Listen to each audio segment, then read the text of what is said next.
Hey guys, I'm going to do a brief tutorial on how to do the assessment 2. What you're going to do is start off with an ellipse tool. The ellipse tool is found right here. It's your circle. If you don't see it, you might see the rectangle tool, or you can hit U on your keyboard and just make sure that you select the ellipse tool. You'll hold down Shift as you click and drag to create a perfect circle. Once you have your circle, you're going to go to Layer,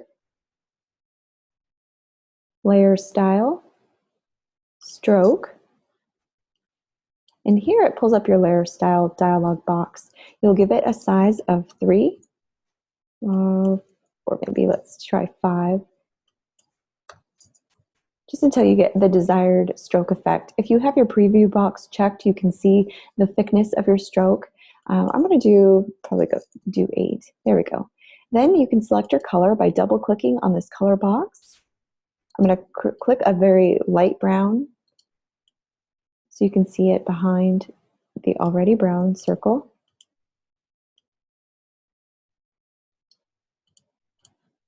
Hit OK. So now you can see the contrasting browns. Hit OK. Next you're going to do is you're going to right click on the ellipse 1 layer, duplicate layer. This will be circle 2.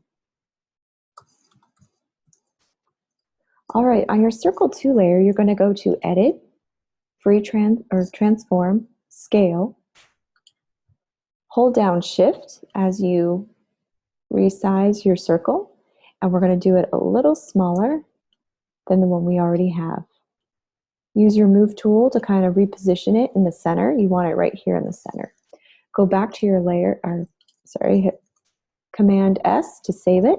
It will ask you if you want to apply the transformation. You'll say yes. Go back to Layer. We're going to take off the stroke.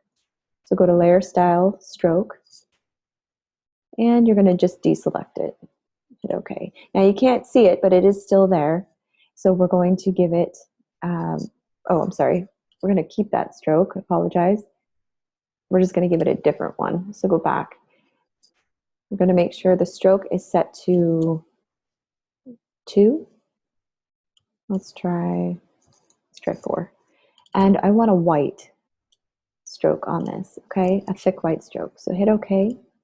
Next, I'm going to right click on the circle 2 layer right here and duplicate the layer again. This will be circle 3. All right, go to Edit, Transform, Scale. I want to scale it down again. So far we have 3 circles that have been created. This one's going to be a little smaller in the center, so you can make this much smaller. Again, you kind of want to use your smart guides to make sure everything clicks into place. Kind of center it. Go to our layer. Hit Command S to save. It will ask if you want to apply. Hit Apply. Go to Layer, Layer Style, Stroke. This is going to be a much smaller stroke. In fact, I'm going to give it stroke of 1. We're going to keep that color white. Hit OK. All right, so now we're going to go back to circle 2. You're going to grab your, actually we'll go to circle 3. We'll do it on circle 3. Grab your type tool, and you want to hold it down until you see the horizontal type tool. That's the one that you want right here. Hold it down, horizontal type tool. You're going to hover it over circle 3. Do you see how my cursor changes? That wavy line that goes through it? Once you see that, then you can click. So when you see your cursor have a wavy line under it, if you hover it over the circle's arch right here, then you can click once, and this is what I'm going to type. So this is called typing on a path.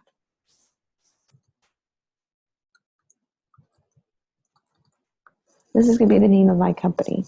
Command A will highlight your text. Again, double click on the fill box. I'm going to give it a stroke of white, or a fill of white. All right, so there's my logo. I'm going to go back to Command S, we'll save it. Go back to circle 3, right click, duplicate layer again. This will be circle 4. We need to type on a different path to create the text that will arch underneath it. Go to Layer, Edit, Transform, Scale. We want this to be slightly larger than what we've got. So I'm going to let it kind of arch over the text here. I'm going to grab my type tool or apply the changes. Then I'm going to grab my horizontal type tool. And I'm going to wait for my cursor to change to that wavy line that goes through it. Click on the bottom here. All right, now I want to reposition it so that it's flowing underneath, so you read it from left to right. So it's a little tricky, but you're going to grab your direct selection tool found right underneath your type tool. Direct selection tool. Again, you're going to wait till your cursor changes. You see how that cursor has a black arrow that either goes to the left or to the right? You're going to click and hold it down.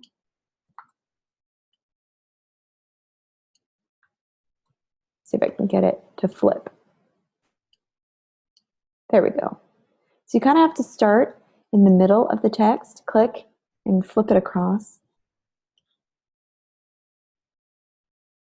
to get the effect that you're looking for. There we go. And again, you'll want to wait till you see that black arrow on your cursor to start adjusting the text. All right, so that looks good to me. Now I'm going to go back to Circle 4, this layer here. I'm going to take off the stroke. The only purpose that it served was to allow me to be able to type on a path, but I don't need it. I already have the little circle in the center, so I don't need this to have a stroke anymore. So I'm going to go to Layer Style, Stroke, and deselect Stroke so it's off. Okay. Circle 3, I'm going to bring in front of Circle 4. Did you see that? I'll do it again in Circle 3, the layer. I'm going to click it and drag it on top of Circle 4. So you view your layers in the order that you see them in your layers panel. So I wanted Circle 3 to be above Circle 4 so it would appear. Okay, so you've got this. Now on my coffee company, I'm going to move it down a little bit down here in between the circles. And my roasted bean, I'm going to do the same. So I'm going to get it off of the circle. This allows you to hide some of the flaws.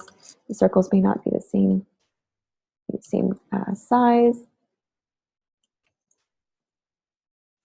There we go.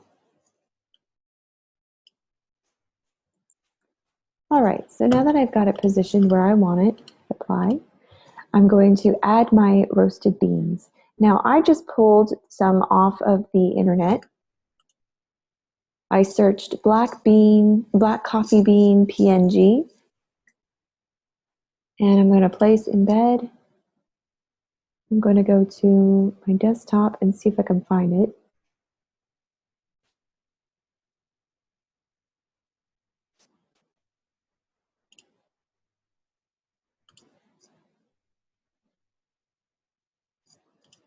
I might have it saved on my desktop, so I'll kind of come over here and see if I can find it. There it is. Okay, so the way you would open your file is go to File, Place Embedded, and then it will open up. Or if you have a Mac, you can click and drag it into your desktop. It's not letting me do that. I wonder why. Let me try it again. Well, I'll show you how I did it, and we'll pick a new one. Okay, we'll go to Google. Coffee bean, vector PNG, go to Images, click on the black coffee bean that you see. It has a transparent background. The PNGs don't have any background, so that's the one I want. I'm going to view the image. I'm going to right-click, Save As, and it's going to go to my desktop. Okay, and then I'm going to take it into my Photoshop. I've just clicked and dragged to get it in. Hold down Shift as you scale it down with your Move tool. And as you can see, it's black and I want to make it white, so that's when I'll use my Paint Bucket tool. Grab your Paint Bucket tool, double click, or make sure that white is in your foreground. It'll ask you if you want to rasterize it. Just say yes and click it and we'll fill it in. Okay, so now I have my layers panel over here. And I'm going to right click on it, duplicate the layer. This will be Coffee Bean 2. And then I'm going to use my move tool to move it down. Go to Edit, Transform, Scale, and shrink it down a little bit. And then kind of hover over the corner of it and you will see, or I guess you have to go to your Transform, Edit, Transform, Rotate. Now you can hover over the corners and see how your arrow kind of curves. That means it's ready to rotate it.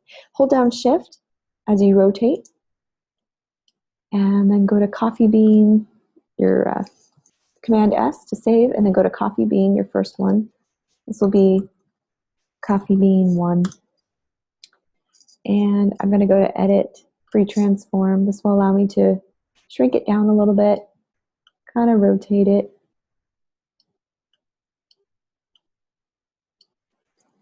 Hit Apply, and I'm just going to move around the beans. Right click on Coffee Bean 2, duplicate the layer. This will be Coffee Bean 3. All right, and then this one, I'm going to go to Edit, Free Transform, and again, I'm going to rotate it. Hit Apply. And this way, if you want to group something, just hold down Shift and select all the elements that you want. So I held down Shift as I clicked on the first Coffee Bean 3, Coffee Bean 2. And once they're all highlighted, now you can move them as a group. You can even resize them as a group if you want. Go to Edit, Free Transform, kind of expand them. And I'm just trying to keep them within this circle. Command S will save it.